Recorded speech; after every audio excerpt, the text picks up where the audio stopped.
great to be back here in Columbia for the Clash at Columbia. Ladies and gentlemen, welcome to Pro Wrestling 225. Well, let's get things started nice and quick here. The following match is scheduled for one fall. Pat Cook means business. He is ready. Here we go. Suit. He looks great.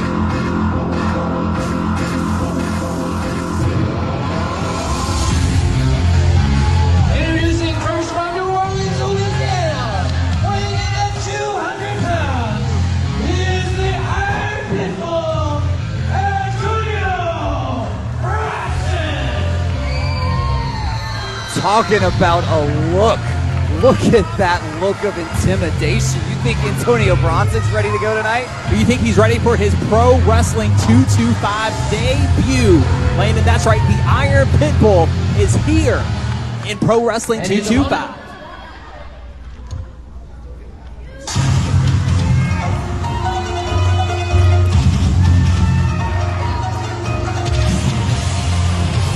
Nobody kicks off Pro Wrestling 225 quite like this man. Okay, you're coming into the ring. Brett Ian Landry, weighing in from Liberia, Louisiana, weighing in at 3 stacks of sticky rice. And the Asian Jordan Ja looking to get back in the W column after a surprising upset to Ryan Awesome at Danger Zone. The question has been, right, who is Jordan Ja post Overboys? What is his singles career like in Pro Wrestling 225? And let me tell you, we're going to learn a lot tonight when he goes one-on-one with the Iron Pitbull, Antonio Bronson. No doubt. I mean, I love this matchup. Look at these two. Talk about hard-hitting versus high-flying 101. This is going to be a treat to kick off things here in Columbia. And look at this. Look who's going to join us. None other than Brett Ian Landry himself. Welcome back to commentary, Brett. Always a pleasure to have you. Absolutely. The bell has rung. This one is underway. Clash 2 is officially started. Let's go. Fantastic. Thank you, boys, for having me. I appreciate it. Oh no, the pleasure is all ours as always, Brett. What are you looking for here? This is the big spot for Jordan Ja, right? Coming off of the loss to Ryan Awesome at Danger Zone, and he's got a tough draw here against the debuting in Pro Wrestling 225, Antonio Bronson. Antonio Bronson is one of the most vicious and unhinged competitors I've ever seen in the ring. This guy calls himself the Iron Pitbull. He will do anything it takes to win. He will bite, he will scratch, he will claw, and he is not going to be an easy task to work here. But I have all the confidence in the world in my guy. Just like you said, brutal is Bronson there, just throwing Ja onto the mat. Oh, absolutely. Make no mistake, this may be Bronson's Pro Wrestling 225 debut, but we have seen this guy before. He's very, very crafty veteran. He knows how to hurt people, and that's a good start. Up and over. I mean, intimidation factor through the roof, but Crafty himself is the Asian Cajun, takes Bronson to the outside. There's not a lot of runway, Jordan. Oh!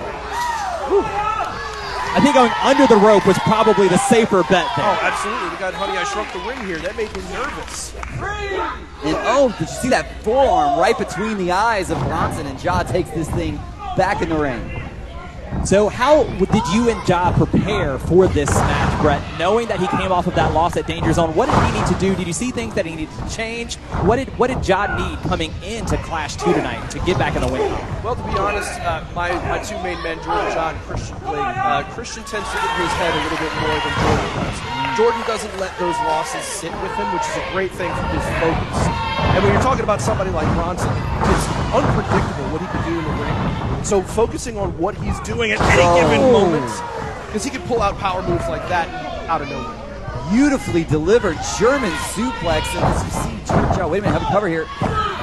Only a 2 count. You see Jordan Ja grabbing the back of his neck. He landed hard. Yeah, he's going to have to forget about that move really quickly and focus back in as Bronson now is centered on the attack. Look at the back of the neck, that upper back area. And look at this. No surprise. We know this about Antonio Bronson. He is willing to do anything that it takes and choking the life out of Ja on the middle rope. Brett, I need to ask you, we've noticed some adjustments to his game, Jordan Ja, that is, after sort of rediscovering himself a little bit here in Pro Wrestling 225. Man, he needs to figure out a way outside of luckily, Eddie Iron's right there to let Bronson know to break up that rope break. But we've sort of seen, we saw the introduction of that brand new move, the Twisted Metal. Yeah, absolutely. Very recently. So what is Jordan Ja's mindset nowadays, removed from his tag teaming in the Overboys? Well, tag team wrestling and singles wrestling are two completely different animals. Absolutely. I mean, when you've got somebody there you can tag out, when you've got a partner that you can tag in, you guys work together. It's fluid, especially with Christian and Jordan. I mean, they're cousins, I mean, it's a family connection, and it's a friendship. So they can play off of each other. When you don't have someone there to play off of in the same way. You got it, Jordan. Shoulder up. There we go. Hard lariat bringing Jordan down, but still in this. I mean, one of the biggest hearts in Pro Wrestling 225. We have seen Jordan Ja overcome so much. He defeated Gil Gracie not too long ago. That's absolutely right. I mean, again, that goes exactly what we were talking about. His heart is what drives him here.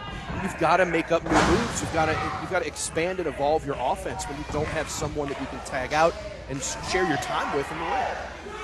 It'll be interesting to see how this new and improved Jordan Ja is going to fare against the Iron Pitbull. He seems to be up against the ropes here, shoulders down, only a 2. And Jordan is fast and he's agile, which is incredible. I mean, his athleticism cannot possibly be understated. But Bronson is a brick wall of a man. I mean, you cannot let this guy land a punch on you. If he lands a punch on you, I mean, that might be lights out right there. And Jordan is, I mean, he's struggling a little bit here, but I mean, it's to be expected. Very Jordan well hits could. hard. Bronson hits hard, and Jordan's going to have to hit harder back. But we know this about Ja, and we've seen it here with these kickouts, right? He is resilient, and that's something that everybody loves. The Pro Wrestling 225 universe loves that about Jordan Ja. The family here just knows that there is all sorts of fight in Jordan Ja, but he's going to have to bring it right now. And, you see that ring basically shake when Ja got sent to the corner there. Whipped hard, but look at this. Ja gets the boot up, creates that separation that he needed, and look at this. Nice. Rolling wheel kick. That's good. That's both an offensive and a defensive maneuver, and I like that he's able to combine those things. He can roll out of the way of whatever attack is coming at him, and he can also use a little bit of offense there just to hopefully disorient. And that's a perfect example of the sort of changes that Jordan Ja has made as a singles competitor, the things that he's going to have to do knowing he can't tag in Christian Blake. It's caught for another German suplex, and just like that, the momentum has swung back in the favor of Antonio Bronson. Those German suplexes, man, when you land on the mat and all of your own body weight comes collapsing down on your shoulders, it's so very difficult to catch your wind again. This is not going to help, right? This chin lock here from behind from Bronson looks a little tight there on the throat as Ja tries to get back to his feet here. Up and another slam, another suplex, and this time again landing high on that neck. Lateral press and only a 2 count, but these frequent covers is another thing that's going to keep Jordan Ja on his toes, keep that breath out of him. But look at this, up and over. Forearm. All right, we're going aerial. To the top. And what? Oh man, looked like for a second we were going to get a cross body, but Bronson gets the arms up and just shoves him off. It's too close. Jordan should have went with some legs or some arms there. He should have went with some sort of weapon in his arsenal, not the full body. It was too big of a target for somebody like that. Well, and we know Ja is so comfortable flying off the top rope, so it speaks, I think, to the experience level that Bronson's bringing in with that Olympic slam that Bronson's bringing into 225 here. Was able to just swat Ja away, and now in full control, another cover. This might be the one, just a kick out there. But high impact move after high impact move by Bronson, and Ja is literally and figuratively on the ropes, but look at that spinning wheel kick. Excellent. Come on, Jordan. And oh man, that reverse forearm brings Bronson down. The Pitbull might be in trouble. Taste of his own medicine. O'Connor roll. This is a cover. And oh man, that was close. Ooh. Hard forearm by the Iron Pitbull, up and over. Is he going to get another one? He does. That's the third count. This time with the bridge. Oh, man. There we go, Jordan. Come on. So how does Ja have to sort of call an audible here? How does he change his game plan mid-match now that he sort of sees what Bronson's bringing every time he gets that momentum build up? When he feels that lower waist lock, when he feels him going up, exactly like right here, he's got to get a foot behind a leg. He's got it. There we go.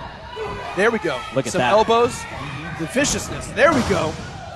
He answered your question right there in real That's time. absolutely right. He found a way, and look at this with the bridge, and that's a 3 count. Absolutely.